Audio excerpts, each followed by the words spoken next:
Hello everyone. Bit longer than expected, but finally going to start the incubator today. First off, I'll go through just general tools I'm going to use with it. You know, nothing spectacular. Most of the tools most people will have at home. Trying to make it as simple and easy to do as possible. Obviously, like I say, I'm going to cut the front out of the fridge. Let's hope it all goes to plan, and possibly later, depending on how I get on with this part of it, I might show you the electrics that I'm going to put in there and how I'm going to wire them in, you know, little things like that that will just give all you guys an idea of how to do it yourself. So let's get cracking at long last. Right, so obviously first need cordless drill. Got a 5mm drill bit in here. It's only so I can drill through the four corners to give me a guide, because I've got a feeling there's two skins there obviously, so give me a guide where the corners of each cut will be. Just little hole punch. Basically this is just to stop the drill bit sliding. These screws, these are actually self-tapping. I was going to use bolts, but with these, let's show you on camera, hang on, sorry, these have got like a little drill bit on the end. So what these will do is they'll drill into the plastic, drill into the fridge and fix it in place. And obviously we have an angle grinder, another new blade, just because I don't think that one's going to do it all. Bit of mastic, just bog standard silicone sealant, nothing special. It'll just give me a nice seal around the plastic. And obviously my screw bit and a screwdriver just to, you know, screw the screws in.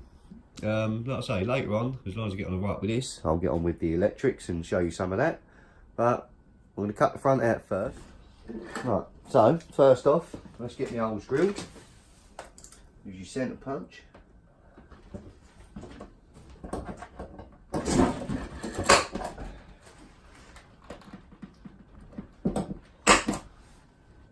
To each corner.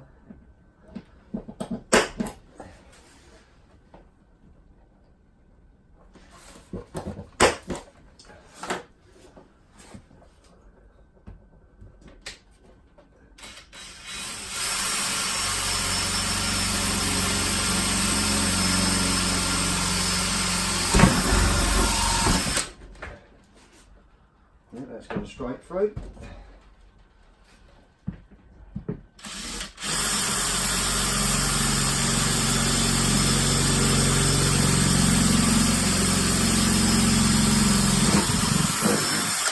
Number two.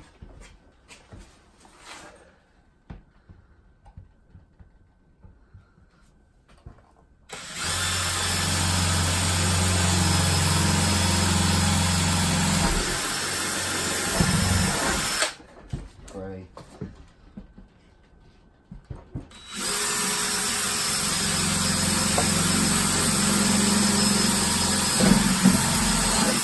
And 4.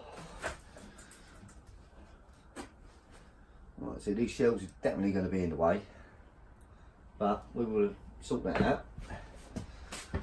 Right, obviously whenever you're using any power tools like an angle grinder, ear defenders and your goggles. Goggles are more important. I mean, ear defenders obviously stop the noise, but you get a piece of metal in your eye, you know about it.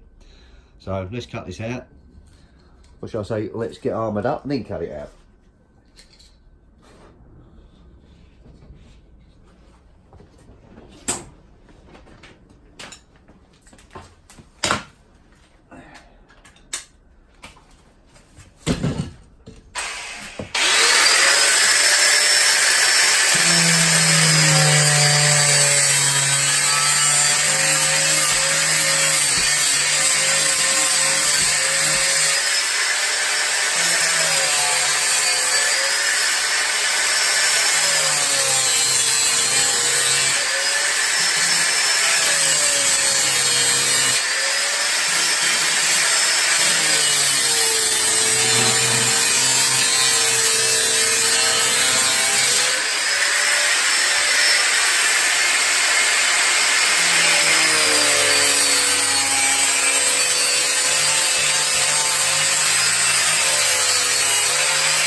Right, so it's all cut on the outside at least.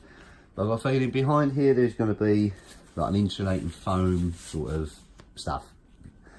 So basically what I'm going to do is I'm going to slice round and hopefully I'll be able to cut through it without damaging the sides and the top too much. But what I'm going to use is a nice sharp scraper. Let's have a look how it goes.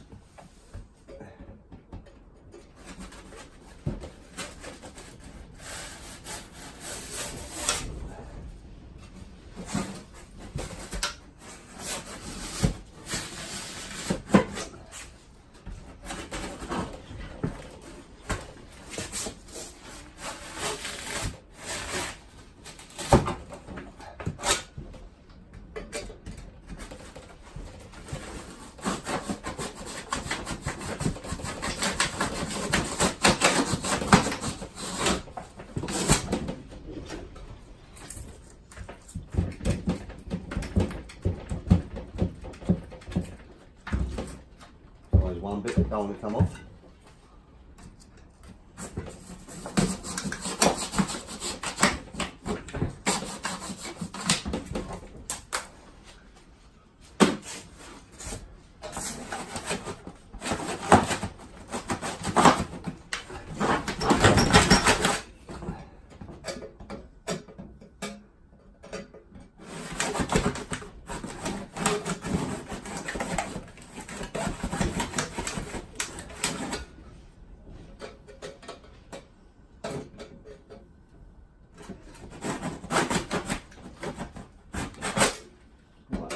See.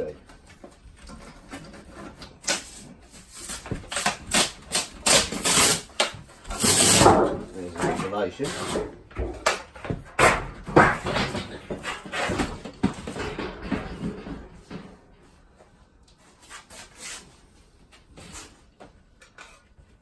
Let's have a look at the front for it.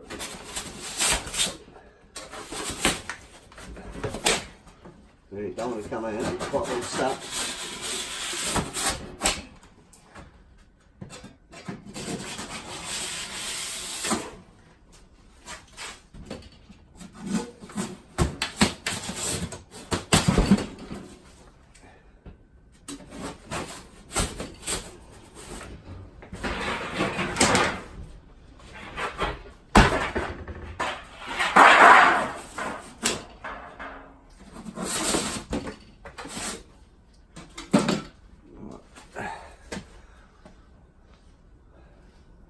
Now we just need a little something to try and pry some of this out. With this scraper I don't think it's going to do that. So it's quite well stuck now. The good thing is I can pretty much see, I don't know if you can see it on camera, but I can pretty much see the line on the inside where I'm cutting, so that's good. Give me a guide. Maybe that's the best way to go in.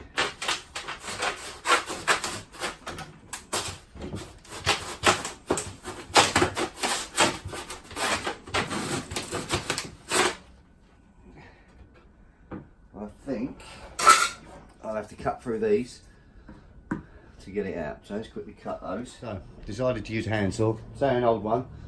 A little bit blunt, tends to work a little bit better on plastic from what I've found. So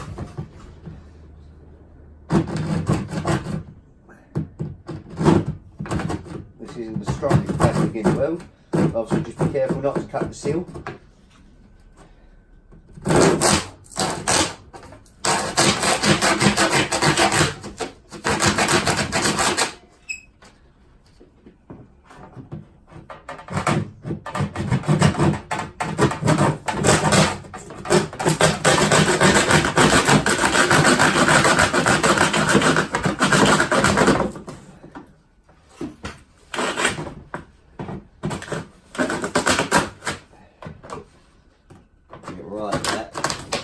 Hopefully these will come out with the centrepiece we're cutting out originally anyway.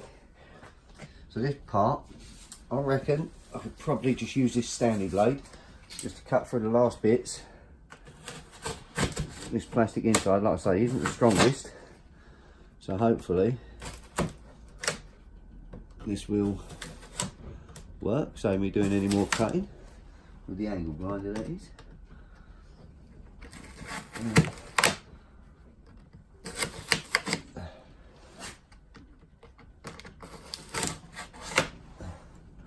Not sure how we're going to look after, but we will see.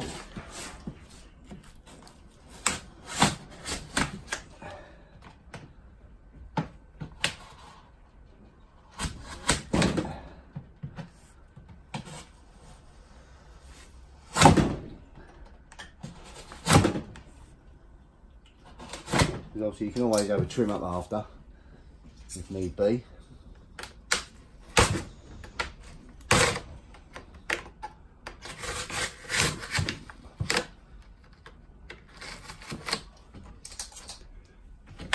I think we might nearly be ready to come out. Sorry if I'm not in the camera.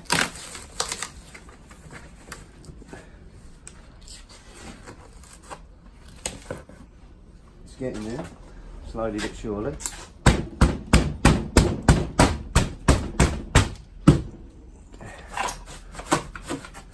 We've got a little bit joined still. Let's just trim that off.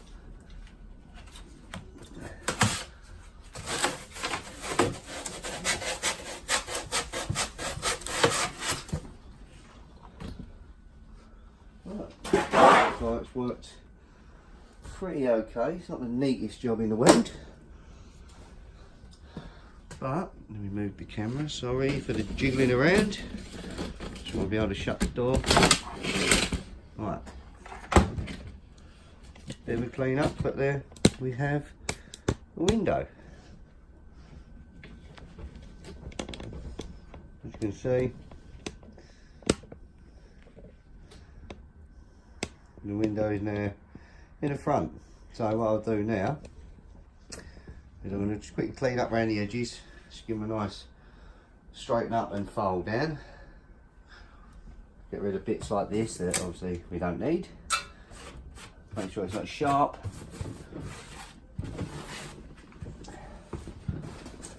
But to me that window looks pretty good. Like I say, because that's the main problem of using a normal fridge. But now we've eliminated that problem because we now have a viewing point.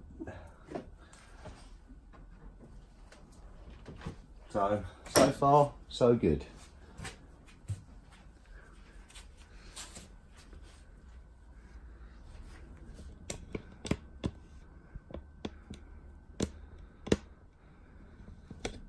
Right, as you can see, we now have a nice clean cut hole. Obviously the plan was a bit of plastic around the outside and then a bit around this inside, but what I've remembered, I can close the door again, what I've remembered is I've actually got this here, which is basically 4 bits of wood with a bit of perspex either side, screwed on and taped on. So this is essentially a double glazed unit. So what I've done is I've opened up the hole a little bit so that, fingers crossed, we can tap this in now and it should create our sealed door. We will see. Like I say, it's one of those that you haven't got to do it this way. You could use the plastic either side, but I just think this will do the same job without me having to screw both sides.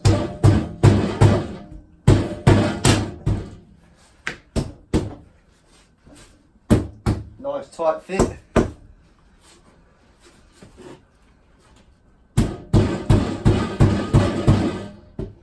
Which is what we want, obviously. And a little bit up the top there where it's sitting out.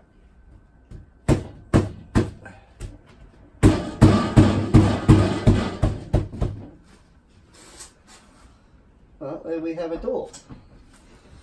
I'll mastic seal around the edges just to you know, clean it up a little bit and make it airtight, but I believe that will do the job. I might put a couple of screws top and bottom just to, you know, hold it in place so it doesn't move anywhere, but to me that's looking okay. We can see in there perfect. We're getting there. Right, so I'm going to get a mastic seal around it first, and then I'll put my screws in after.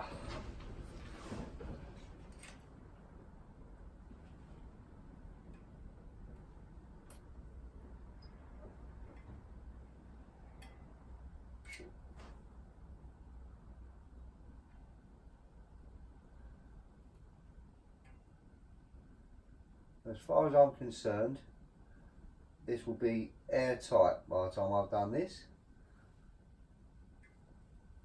Which is obviously what you want.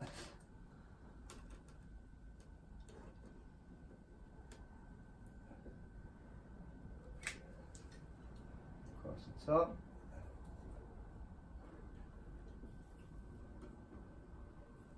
So it's got to pull in at the top. Make a nice mess. It'll come off. That's why I'm screwing top and bottom, because there is a slight gap up there. So to be better safe than sorry, I'll put a couple of screws in there.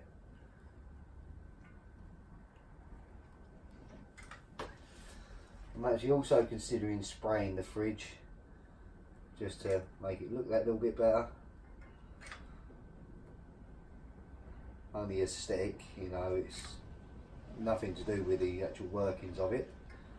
And like I say, I've got a feeling this door will do very well with retaining that heat we want to. Let's wipe that off.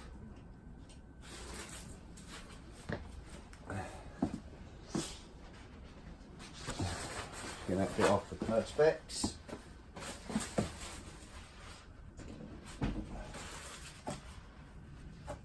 While it's wet, it's not hard to get off. Once that dries out, you'll find it's a little bit trickier. So we get our first screw in and give it a nice punch. Just to get our guide.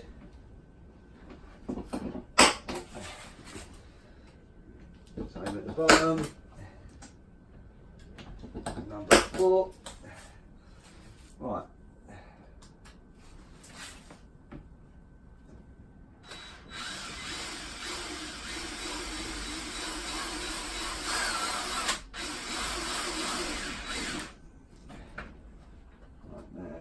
Hold it in place. So number 2.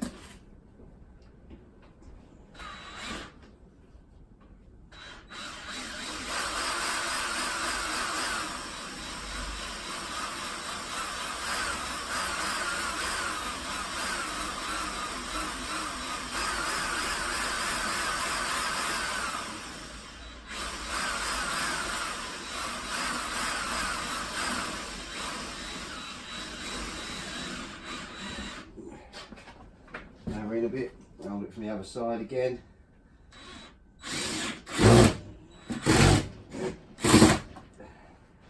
Drawn that in. That one's drawn in. Put it in a little bit more. Right, now we do the bottom 2.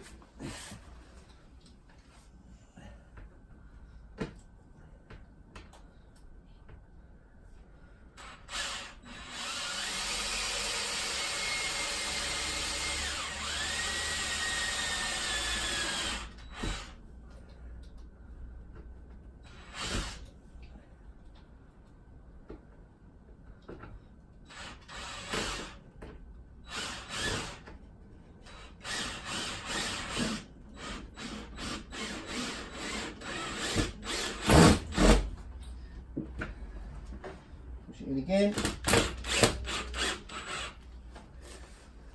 Once you see the mastic squirt out, you know you're in there enough. Last one.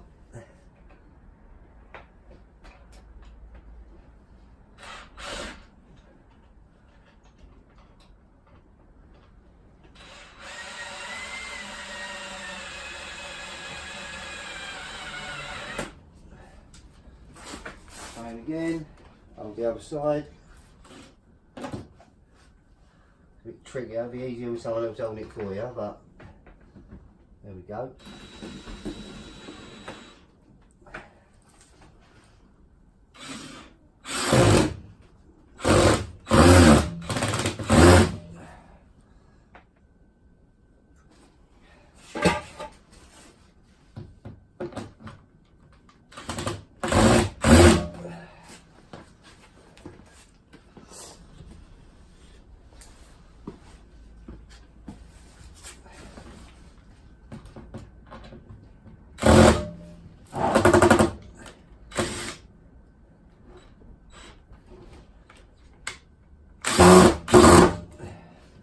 There we go, at long last.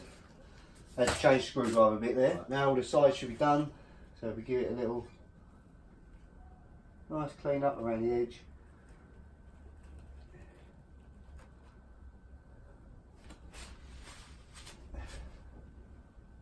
We will have a perfectly sealed door.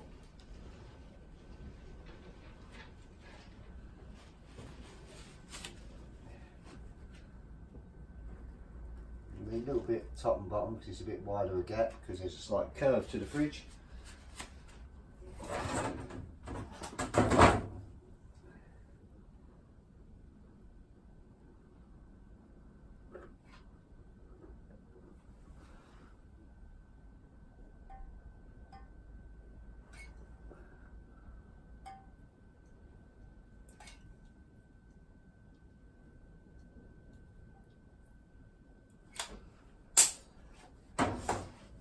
Again, just run your finger across it.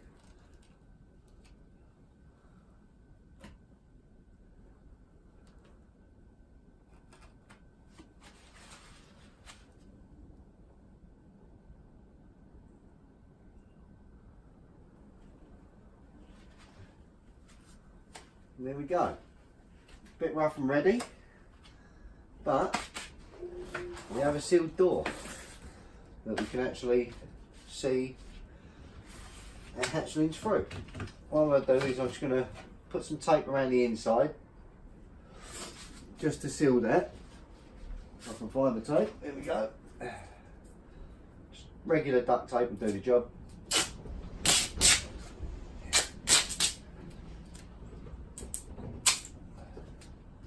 I like having it sealed both sides obviously, just to make sure.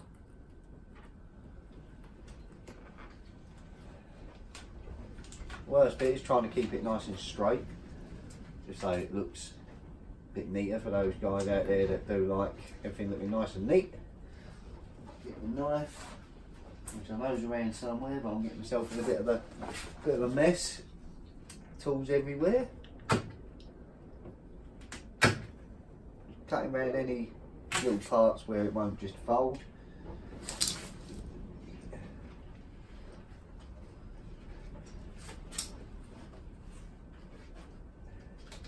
So all we're doing now is just creating a nice seal.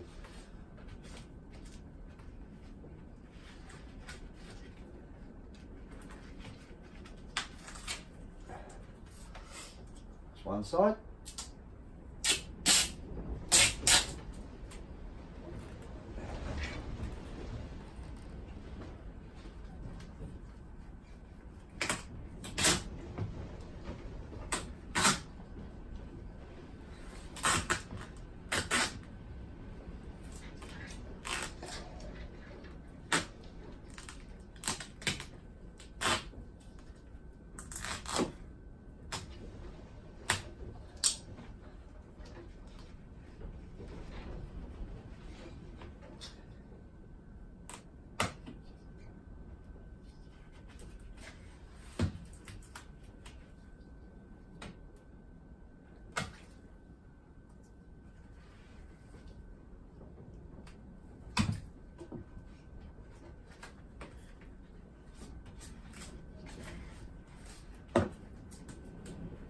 Side number 2.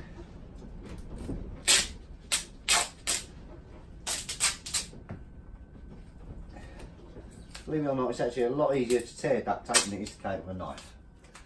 So if you can, just judge your length and stick it in that way.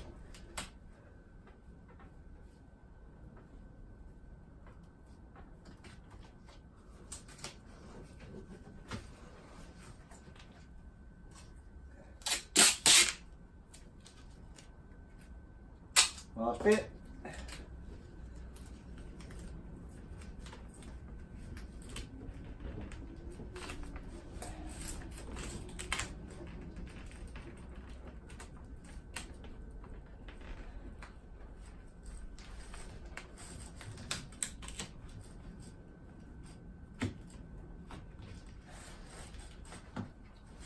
And now we have our door.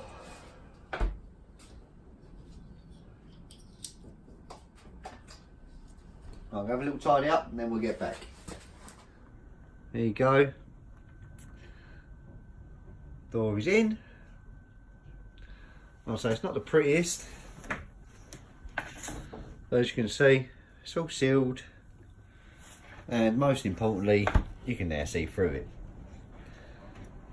Like I say, I need this at the moment because in 30 days I should have some eggs, so it's a bit overdue, and it will be getting heated ASAP and going on ASAP, just so I can make sure the temperatures are up to standard. That drawer obviously don't sit there, that sits there, so it should be 6 tub I'd say, but yeah, we're looking good. Right, so we're now getting there. So what I'll do now is I'll show you a bit of the heating side of things. Probably not going to do that in this video, I'll leave that for tomorrow. I'm going to finish it tomorrow, so don't worry, you ain't going to be waiting weeks on end for the next video. Got the heating stuff behind me. Basically, obviously, I've had lots of racks over the years and stuff. I mean, all my stuff is second hand, all old equipment that I've got. I mean, this is just a 300 watt on-off stat. You can see it's going a bit yellow, so it is very old, but it works. You know, it'll work fine, it'll work perfect. So we've got that 300 watt is a bit of overkill. Probably not going to use that mat. I've got that as just a spare. It's going to be, you know, this one here, which I think this one is 20.6 or 21.6. I'll have that in the base there. It'll probably be in the other way round, but that will sit in the base just to heat the bottom. And then we have this bigger mat, which is, this one is just under 40 watts. This will go, if you can see on video, basically it will go in the back and just loop around the top. So it'll be heated all the way from the back, above and below. Yeah, 60 watts, them two add up together. That's why I probably won't use the other one, because 60 watts should be plenty for this incubator. But yeah, so it's pretty much fixing them in tomorrow.